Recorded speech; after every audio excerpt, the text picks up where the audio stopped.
Hey yo, bienvenue à tous dans cette nouvelle vidéo. Je vous avais dit que je vous en ferai une sur Liquid Loans. Et ben la voici. De quoi il s'agit? Liquid Loans, c'est un nouveau protocole sur Pulsechain qui va notamment apporter un nouveau stablecoin, le USDL, mais aussi avoir toute une mécanique d'emprunt. On va aller voir tout de suite de quoi il s'agit sur leur site liquidloans.io. Donc on arrive là. Et une fois qu'on clique sur Launch Mainnet, on arrive sur leur DApp. Dessus, on peut voir plein d'éléments. Déjà, le prix de leur token Loan qui sert un petit peu à récompenser les gens qui vont participer à l'écosystème. Le USDL, le stablecoin, qui varie autour des 1$ normal, mais qui au début était à 0,93. Là, il est à 1,06, donc il a bien repeg. On appelle ça repeg, c'est quand le token est pile à la valeur 1$. Donc il s'est rapproché du 1$. Et le prix du PLS. Maintenant, on a aussi le TCR. Qu'est-ce que c'est le TCR sur ce site? C'est le Total Collateral Ratio. C'est l'état de santé finalement du protocole. Voilà pour les grosses lignes. Maintenant, le TCR, il peut se décortiquer en plusieurs zones. Plus il est vert et plus il est en bonne santé. C'est-à-dire que au-dessus de 200%, les gens sont à peu près sérieux et il n'y a pas de risque pour l'écosystème de faire faillite, entre guillemets. Sur la partie, une fois qu'il descend, on va avoir les couleurs jaune, orange, puis rouge. Rouge, on rentre en recovery mode. Et là, ça peut poser problème en fait, une fois qu'on arrive là, parce que on va le faire en même temps, parce que sinon, ça va être difficile à comprendre. Dans le premier onglet d'emprunt, le Borrow USDL, on a ce qu'ils appellent un coffre, un vault. Je vais l'appeler comme ça parce que c'est tout le temps marqué comme ça sur le site et que je vais pas faire que la traduction, donc je vais appeler ça un vault. Et donc, dans ce coffre, dans ce vault, on dépose nos PLS. Les PLS, on les dépose et on obtient des USDL en contrepartie. Avec ces USDL, on peut faire ce qu'on veut, les staker, faire du liquidity providing.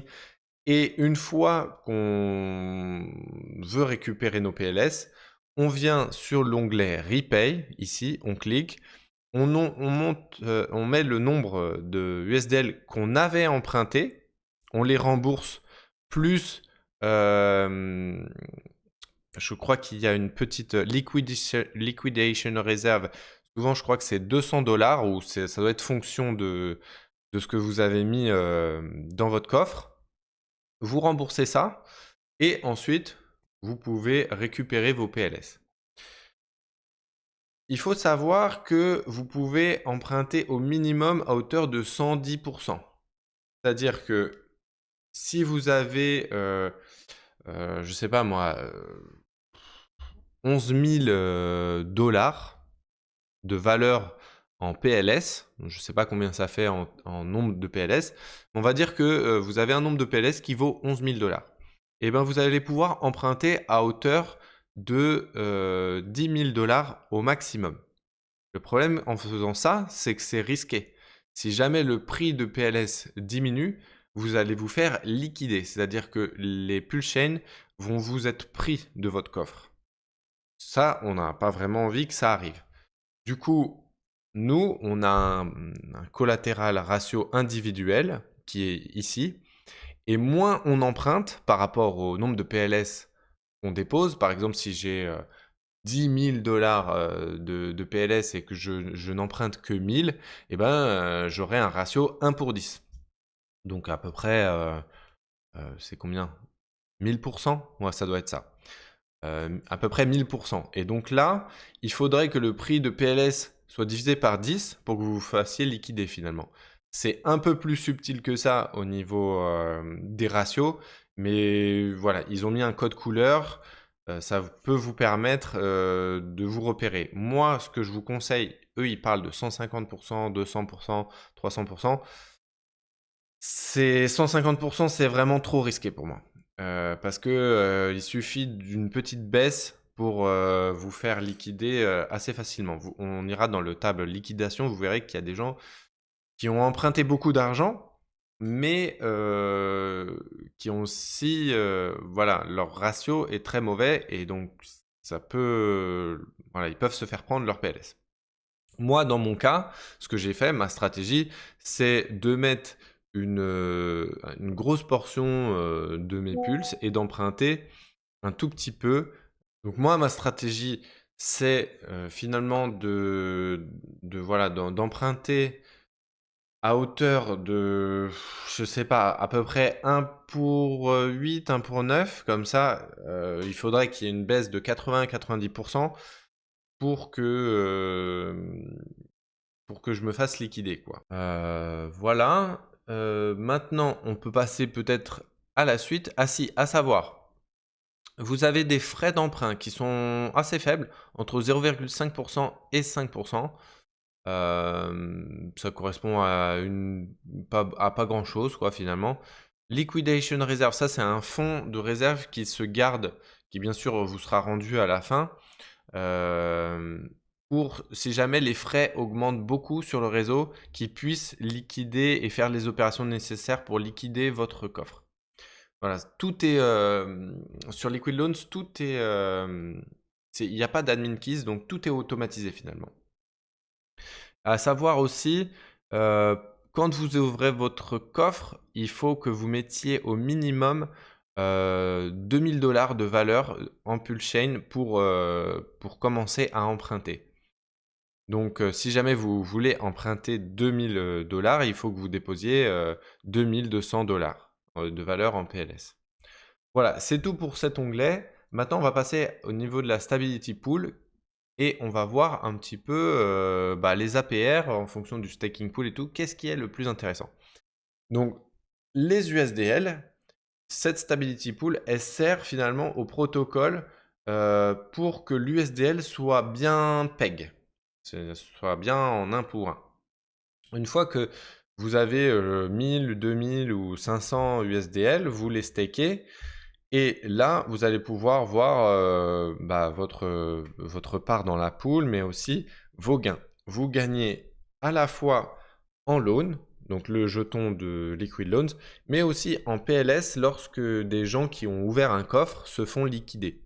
C'est-à-dire que leur ratio était trop bas et qu'il est tombé en dessous et donc ils se sont fait liquider. Donc là, vous voyez que c'est intéressant, il y a 400% d'APR en ce moment. Je pense qu'au début, c'était beaucoup plus. Moi, j'ai loupé le début, mais bon, c'est pas très grave. C'est toujours un très beau ratio. Et c'est l'un des meilleurs, mais c'est pas le meilleur. Vous verrez. La staking pool, elle, c'est une fois qu'on a des loans, on peut les staker, les mettre en stake ici. Les stakes, ils n'ont pas de durée, de durée comme avec X, de durée fixe. Vous pouvez les staker et les unstaker quand vous voulez. Quand vous les stakez, vous recevez à la fois des PLS, mais aussi des USDL. Voilà, en fait, chaque pool, chaque onglet se complète. Sur le loan, on a 63,33% actuellement d'APR. Ça risque de diminuer. Je crois qu'ils ont prévu environ 20% d'APR dans un fonctionnement normal. Là, c'est parce que c'est le début, donc le protocole essaye de se stabiliser. Et sur la Stability Pool, je ne l'ai pas dit, mais ce sera compris entre 10% et 30%. Donc vous voyez, ce sera à peu près similaire à long terme, les APR de la Stability Pool et de la Staking Pool. Maintenant, les récompenses en LP. Comment ça marche? Là, il y a une petite méthode à savoir, c'est-à-dire que si vous voulez fournir de la liquidité, de la liquidité sur les USDL PLS, il vous suffit d'aller sur ce petit lien, ça vous envoie sur PulseX, et là, ça sélectionne PLS et USDL. Là, vous voyez qu'il y a une petite erreur, donc pour qu'il n'y ait plus cette erreur, il faut cliquer sur V1 puis sur V2 et voilà, là on n'a plus cette erreur. On peut mettre le nombre d'USDL et de PLS qu'on veut Ensuite, on fait Connect Wallet, on valide et on participe à la liquidité sur cette paire. Une fois qu'on a nos PLP, parce qu'en échange, on obtient des PLP dans son wallet, on va pouvoir les staker ici. Et là, les rewards sont vraiment très très intéressantes. À savoir que moi, j'ai participé un petit peu à la Stability Pool et au LP. Et en termes de valeur, on va dire que c'est à peu près 2 fois les gains de la Stability Pool. Pour l'instant, je ne sais pas si ça va évoluer, mais en tout cas pendant les 42 premiers jours, là c'est un programme exprès pour le lancement du protocole. Pendant les 42 premiers jours, on a 150 milliards de loans qui vont être donnés aux personnes qui fournissent de la liquidité. Donc ça, c'est forcément par jour et en fonction de la proportion que vous avez dans la pool. Mais moi, je trouve ça très intéressant. J'ai pas mis énormément parce que c'est quand même risqué dans cette pool USDL PLS. Si le prix bouge beaucoup, bah, je vais perdre mes PLS en échange d'USDL. Et bon, j'ai pas trop envie de ça. Mais j'ai fait le calcul et c'est quand même plus intéressant si jamais vous voulez farmer du loan de vous mettre sur cette pool-là que de vous mettre en stability pool. Après, c'est plus risqué. À vous de voir ce que vous voulez faire avec ça. Maintenant, l'onglet rédemption. Ça, c'est important à bien comprendre et à différencier avec les liquidations, par exemple, de votre coffre. Avec votre coffre, vous pouvez emprunter des USDL. Maintenant, si vous ne voulez pas faire ça, vous pouvez participer à la rédemption de USDL contre des PLS. Admettons, vous voyez le cours du USDL qui est à 0,90. Donc, le prix du USDL est ce qu'on appelle dépeg. Il est en train de dépeg par rapport à son prix qui devrait être nominal de 1 dollar. Vous en achetez, donc vous en obtenez plus que si vous aviez, par exemple, si vous voulez les acheter avec des PLS, bah, pour le même nombre de PLS, vous allez en avoir plus à 0,90 que à 1 dollar, c'est normal.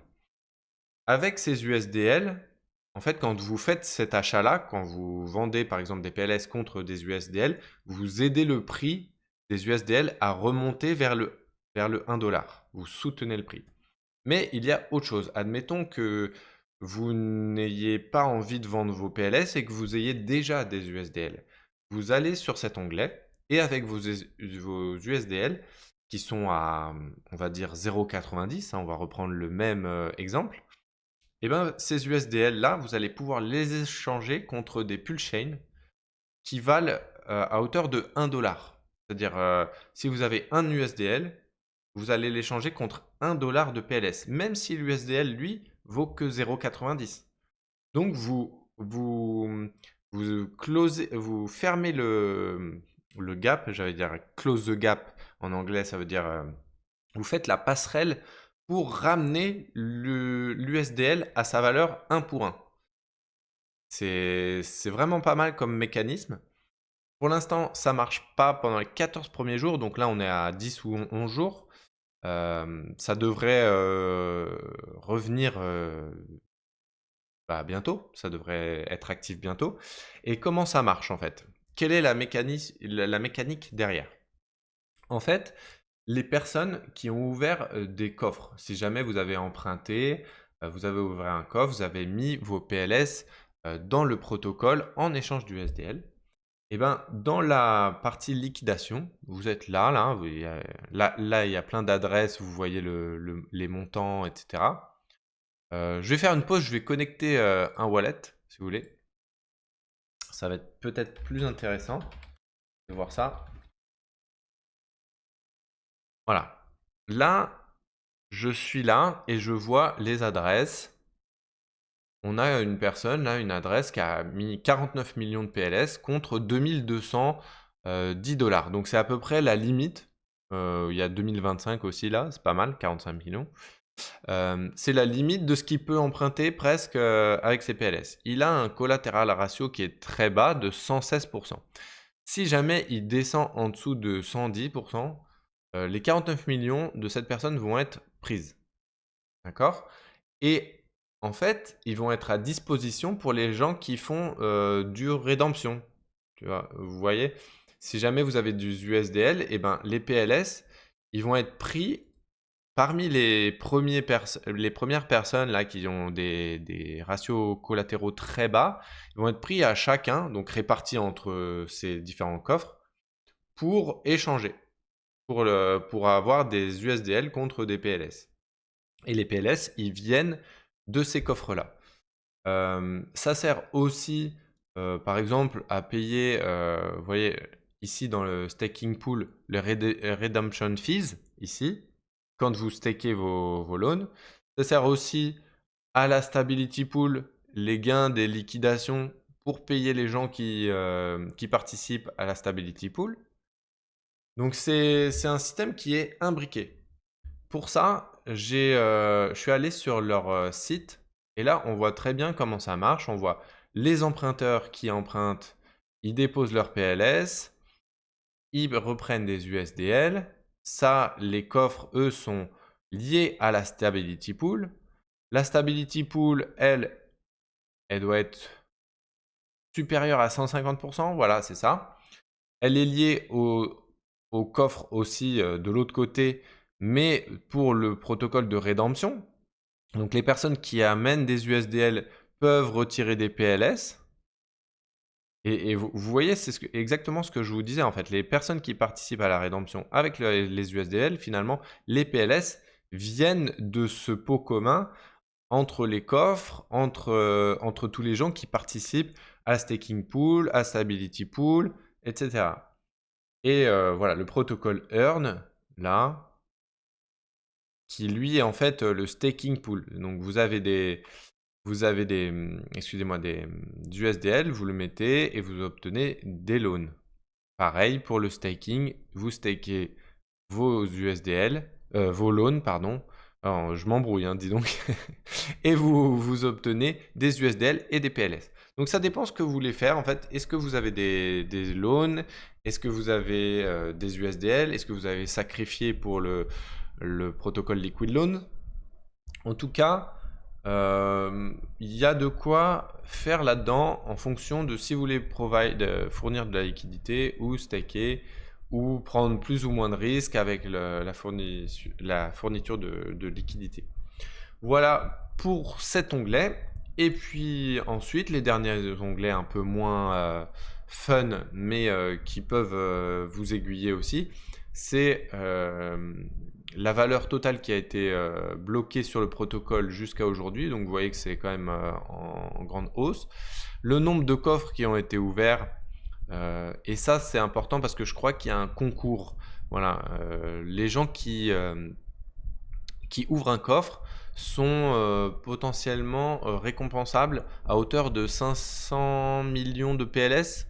Je crois qu'en tout, il y a 1 milliard de PLS qui est mis soit pour les contributeurs de... Bah écoutez, on va aller voir directement sur leur Twitter. Ça va être plus simple et je vais dire un petit peu moins de bêtises. Voilà. En attendant, on va finir de regarder ça parce que j'ai une connexion qui est assez mauvaise. La valeur totale des USDL qui ont été bloqués est aussi en forte hausse. Les loans, eux, bah, c'était le sacrifice, donc beaucoup de gens ont vendu, puis ont racheté quand le prix était un peu plus bas, et ensuite ils les ont stakés à ce moment-là, et voilà. Alors là, on en est là. Liquid Loans. Hop. Tac, tac, tac. Donc ils sont live sur CoinPaprika, apparemment, ça c'est cool. Ready to win big. Alors il y a 1 milliard de PLS à choper. Il y a deux étapes. Soit vous ouvrez... en fait, il y a deux options. Soit vous ouvrez un coffre Liquid Loans et vous pouvez être tiré au sort.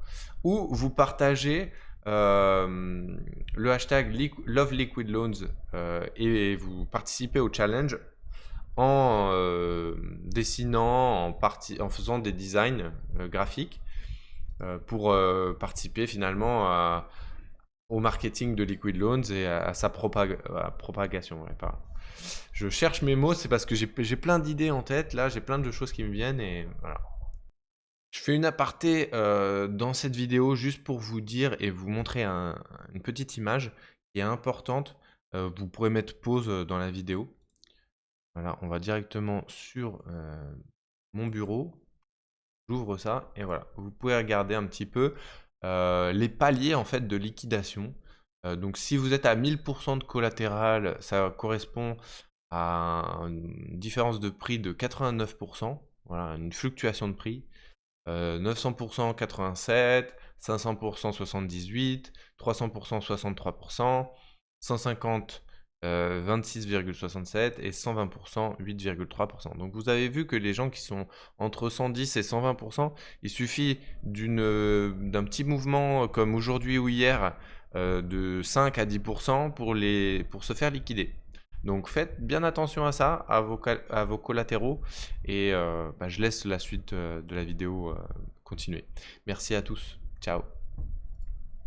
Le petit twist dans cette histoire, c'est que au niveau du TCR, si par exemple le TCR lui revient en recovery, il me semble, là je dis peut-être des bêtises, mais que toutes les personnes qui ont un Vault peuvent se faire liquider entre 110 et 150%. À vérifier, je suis vraiment pas sûr de moi, mais c'est vraiment important, je vous dis, d'avoir un ratio très élevé. Voilà, je crois que c'est à peu près tout pour ce que j'avais à vous raconter un petit peu sur Liquid Loans. Si jamais vous avez des questions, vous les mettez en commentaire ou vous rejoignez notre Telegram. Il y a toujours le Telegram dans la description des vidéos. En tout cas, Liquid Loans fait partie intégrante de l'écosystème Pulchain. C'est vraiment un gros projet. C'est le deuxième plus gros projet après Pulchain. Et ça va servir vraiment à faire un tremplin.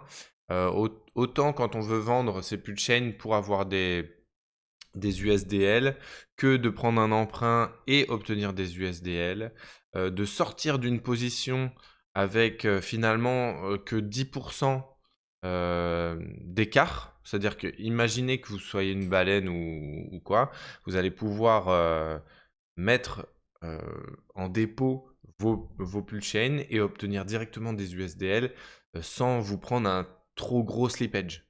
Et ça, pour les baleines en tout cas, c'est un outil vraiment très important.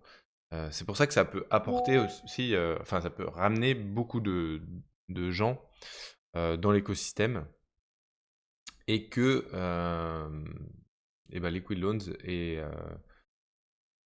est un très très gros projet. Voilà, c'est tout pour moi les gars. J'espère que vous avez appris quelques petits trucs. Sachez que si vous trouvez pas les adresses de Loan et de USDL, c'est ici. N'oubliez pas de mettre un petit pouce sous cette vidéo, de la partager, que ce soit dans les autres groupes crypto dans lesquels vous êtes ou dans les groupes en français, etc. Sur Twitter, n'hésitez pas à me retweet, ça m'aidera. Et je vous fais des gros bisous. Je vous dis à la prochaine pour une autre vidéo où on parlera cette fois des projets un peu plus communautaires, un peu moins voilà, gros budget, mais qui pour moi sont synonymes de grossissement de la communauté. Une communauté finalement en expansion sur laquelle on peut interagir socialement. On peut construire, avoir des idées et mettre tout ça en commun. C'est voilà, c'est autre chose que juste faire de l'argent, staker, faire des emprunts, et c'est plus se rapprocher. Voilà. J'espère que ça vous hype et qu'on se voit bien sûr pour la prochaine vidéo. Allez, gros bisous, à plus, bonne soirée et à bientôt. Ciao.